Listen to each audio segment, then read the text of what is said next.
Good afternoon, guys. I hope everyone's doing well. I hope you're in the best of health, best of wealth. I hope you're being the best version of yourself you could possibly be.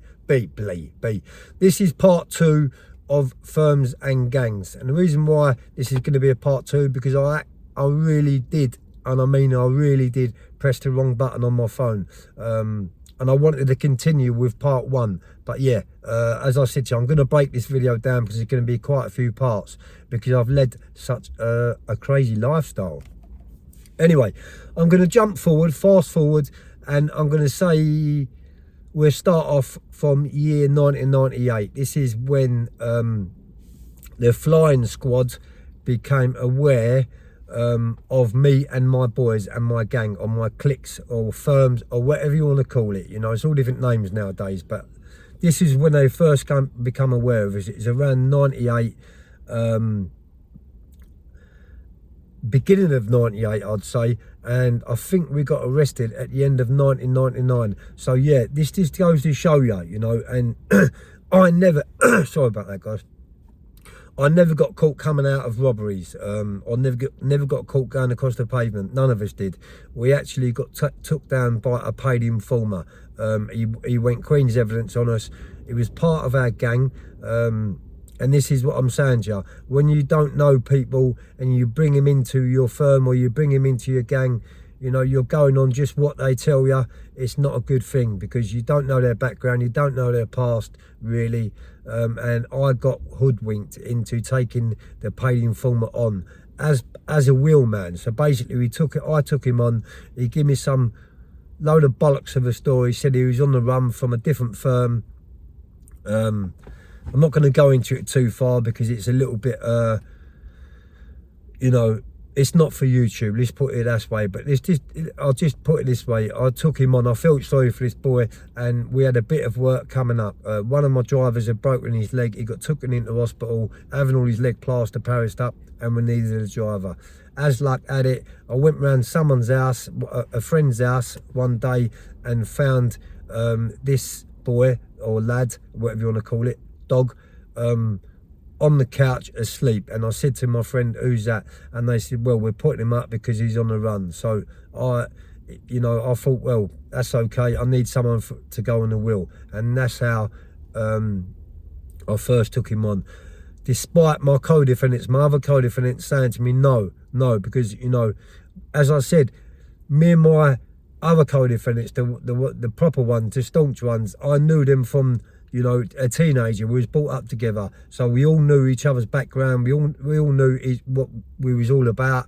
You know, we knew each other's families, and we knew if one got caught, you know, he wouldn't be singing like a canary. We're all staunch people. So it was my mistake that I took this horrible dog of a person on. But yeah, I did take it on, so I've got to wear that, and I've got to have that on my conscience. Despite my other co-defendants telling me not to take him, I did take him.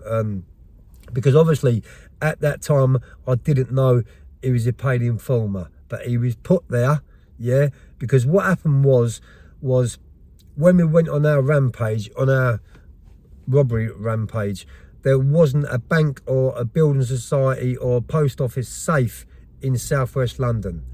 It was alleged that we'd done, you know, not 1 or 2, I'm talking like, you know, 7, 8, 9, 10 robberies. But we was that good at the game. We was in and out of there so quick, yeah, and we didn't leave no DNA. I'm not glamorising it, I'm just telling you what happened.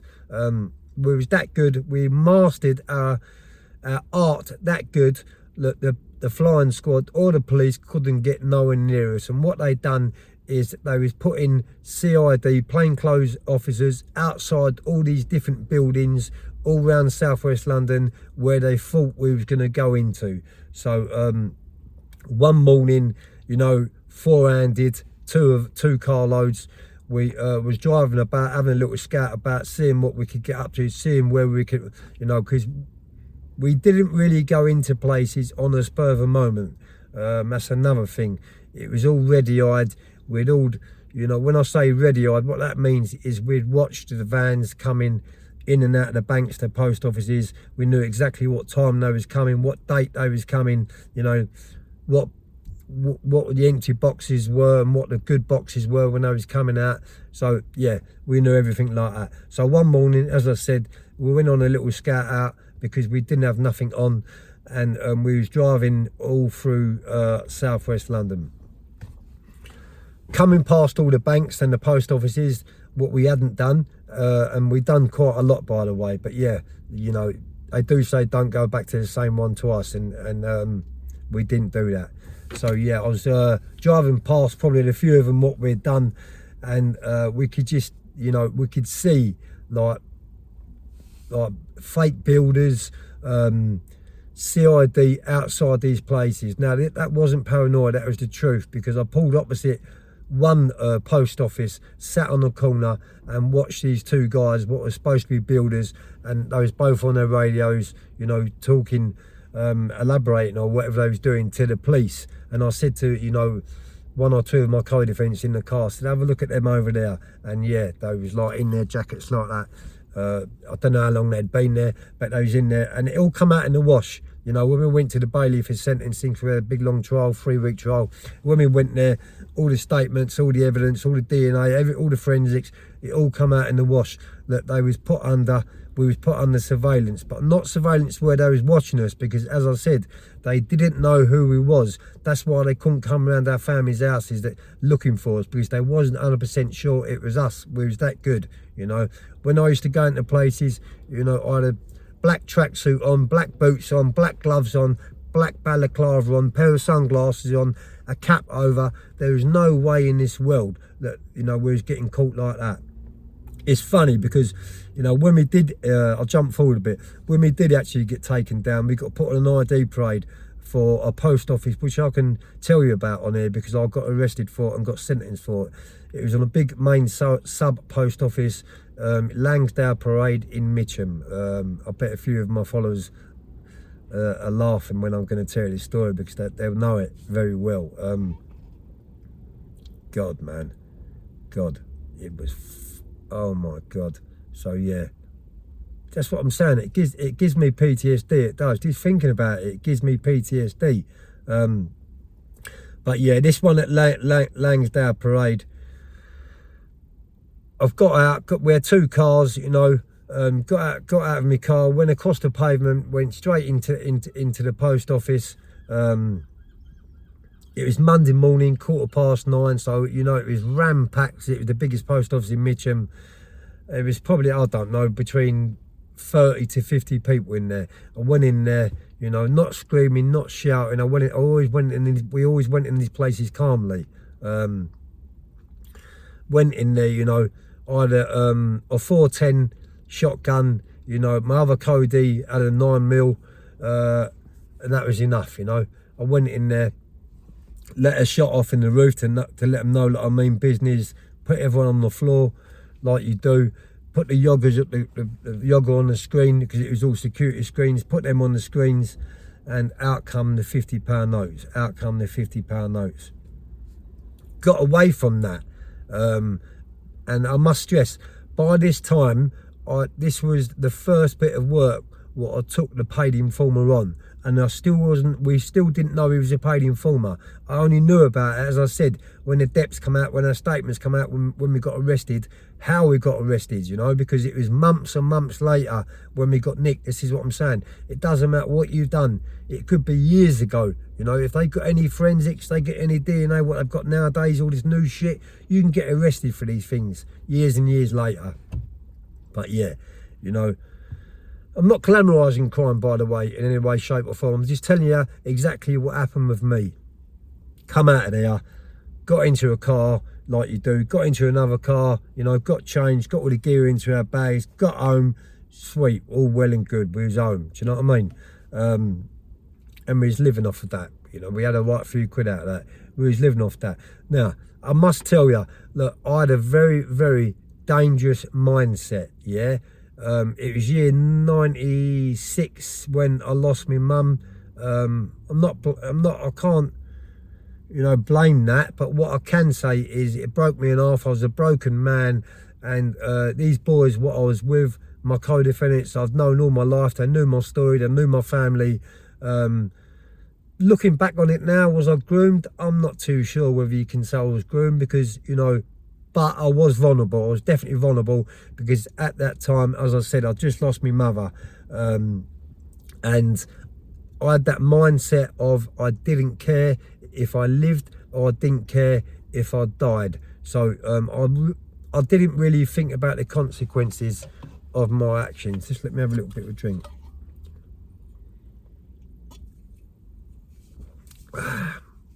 Quite good, that Monster Energy.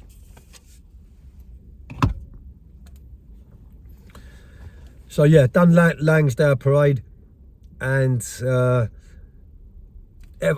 I said, I laid everyone down on the floor. Well, I didn't tell everyone to sat down, and the postmasters and all the cashiers done as they was told. They was handing the money out. Now, there was a young couple, say young, in their 20s. They had 2 little kids with them, and you know, it has caused me PTSD, but it's the truth, you know. It's horrible thinking about it now, because I've done victim awareness courses in prison. But yeah, I put everyone on the floor, and this young bloke and this young woman, his missus, and their kids knew me very, very well. I used to go around their house, you know, a few days a week, because their brother was one of my pals, who was also, you know, a criminal, one of my criminal associates. But, you know, he looked up at me, and she looked up at me and looked at me in the eye, and they didn't know what to say, because the eyes, they see my eyes, and that's one thing what you can't change, you know, is your eyes. I say I had sunglasses on, but I probably didn't at this time. It's either that, or, you know, they clicked on by my voice, because that's another thing. It's hard to change your voice, isn't it? And I quickly said to them, "Go on, you can go." And what I actually done is I said to all the women and all the kids in this post office at Mitcham, leave, you can leave. Because by now even, they'd hitting the panic button, the alarms are screaming, we could hear the sirens coming. So we was only in and out of these places. We quick, very quick, 2 minutes, you know. Even if they was handing more money out on that second minute, we had to leave it. We was gone because of the blue lights. So yeah, I let a few people go because they obviously knew me, and it wasn't until when I got arrested and all these victims was writing statements, it all come out that they knew who it was, Joey Barnett. And they got asked at the Crown Court, you know, and got cross-examined, you know, why they didn't go to the police at the time after we'd done the robbery. It was horrible, because at the end of the day, they was victims, you know, victims of my crimes. You know, it's horrible. It's horrible thought. It's an horrible feeling to know that I put guns in people's faces and I've committed terror on people, you know.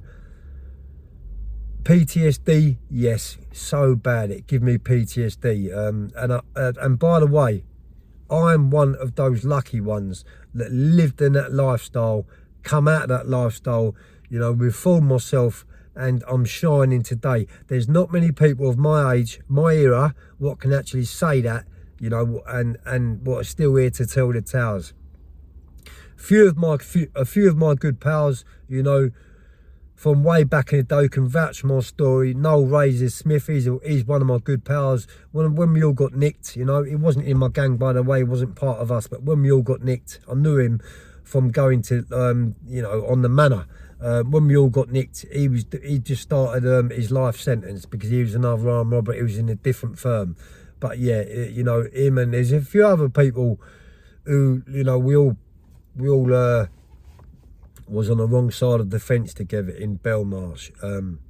But yeah, come out of that robbery, you know, spent that money very, very quick. It come in fast, it went out quick, and we was very aware, I was very aware that the flying squad, you know, was on us, because they raided, what happened was they raided one of the properties where me and my boys was staying, and it was a bit of a silly mistake what they done, because they dropped one of their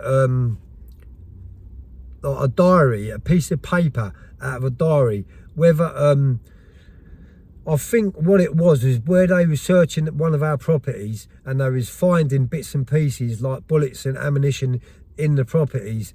they was logging all of it on their diaries, and one of these, a bit of paper got left in the property, and on it said Barnes and Tower Bridge Flying Squad. And also when we got arrested, eventually we got taken down by Barnes and Tower Bridge, and you know, we was category A because we was a very high risk. As I say, I'm not glamorising crime in any way, shape or form, but what I can say is, you know, I was a naughty, horrible person back in the day. I'm not that person today. I'm not half the man I was back in the day, but I'm a whole lot wiser. And if I could turn back the hands of time, you know, and start my life from scratch, then I certainly would, and I wouldn't be committing crimes, because as I said on my last video, I've wasted 3 decades. But yeah, that was a very dangerous mindset what we had. And we was getting offered different bits of work by different firms from different parts of London, you know, to go in on them, and there was no stopping us. There really wasn't no stopping us. So, you know, when we got taken down, which I'll go on to on another video, but I'll tell you quickly, when we got taken down, we was put in hired down as category A prisoners. They lost their cat A status, and they sent us straight to Belmarsh on House Block 4 in Belmarsh. They chucked the book at us, and I mean they chucked the book at us. And you know, my sister the other day, Angela, you know, I've got such good family. They've been there for me through thick and thin, you know, all of my life. They've never give up on me, and I've made them proud today. I'm making them proud, and I love them so much. But Angela phoned me up the other day, and it's given her a bit of PTSD too, my sister, because of how she see how I was, and the dangerous mindset I had. So it had a ripple effect on the whole of my family, both of my sisters. We just lost our mum at that time in 1996. So we was like going through that grieving stage, but I didn't have enough time to grieve. I just went straight out there with my boys, and I thought, right, I don't care if I live, I don't care if I die, you know, but what I'm going to do, I'm going to try and make as much money as I can to hang me gloves up and call it a day. But I think all armed robbers, everyone in that game thinks the same thing. We're going to hit the jackpot, we'll hang our gloves up, and it'd be like a, you know, a fantasy story. But that doesn't happen. It really doesn't happen. What happens is you commit so many armed robberies, you commit so many crimes, one way or another, it comes on top, you get caught, and you end up getting a big fucking massive sentence. And that's what we done. I got 12 years, another one of my codies got 13, another one got 15, the Grass got 9 years, another one of my codies got 11 and a half. We all got lengthy sentences. And my sister, as I said, she phoned me up the other day, and she said to me, Joe, she said, do you remember when you very first got arrested, you was in Wallington police station under heavy guard? She said, do you remember when I come in and visited you? She said, you was skinny as a rake. She said, you was pale, you was white. And she said to me, do you remember what I said to you? What have you done, Joe? What have you done? And I just stood there, broke down and cried to her, you know, and said, you know, they've got us on quite a lot of robberies. But at that time, you know, because when we got arrested, it was on another post office in Wallerton, another sub post office. We didn't get no money out of that one. We did out of all the rest of them, but we didn't get out of that one because, as I said, the flying squad was put on us, and they was outside all these different places. As luck had it, we went a little bit further out of their catchment zone, and they wasn't on this one. They wasn't outside this one. But what happened was the screen come down. It was an Indian family, and they disappeared out the back. You know, we just left, you know, locked in. We had to blow the front of the doors out to actually get out, and we heard the sirens going within a minute. So it was one of them hit and miss. We had to get out of there, and that was what took us down, that one, you know. It was about, I don't know, 20 minutes later, you know, we got into the car, got into another car, took all our kit off. You know, I was walking, I said to the driver, which was my co-defendant at the time, he was the Grass, the paid informer. I still wasn't, we didn't have a clue who he was, you know. We didn't know he was a paid informer. We just left all our kit, all our gun, everything in the car, and said to him, right, drive it straight to a scrapyard. I had someone on the crane in the scrapyard over in Sumner Road, Croydon, I'm not going to mention his name because I certainly don't want to get him arrested, but or get him, you know, investigated. But the car was all booked in to get crushed, and we got out of the car, as I said, left our kit in the car, and I said to the driver, right, drive straight to Croydon, because it weren't that far from Croydon, only a couple of miles.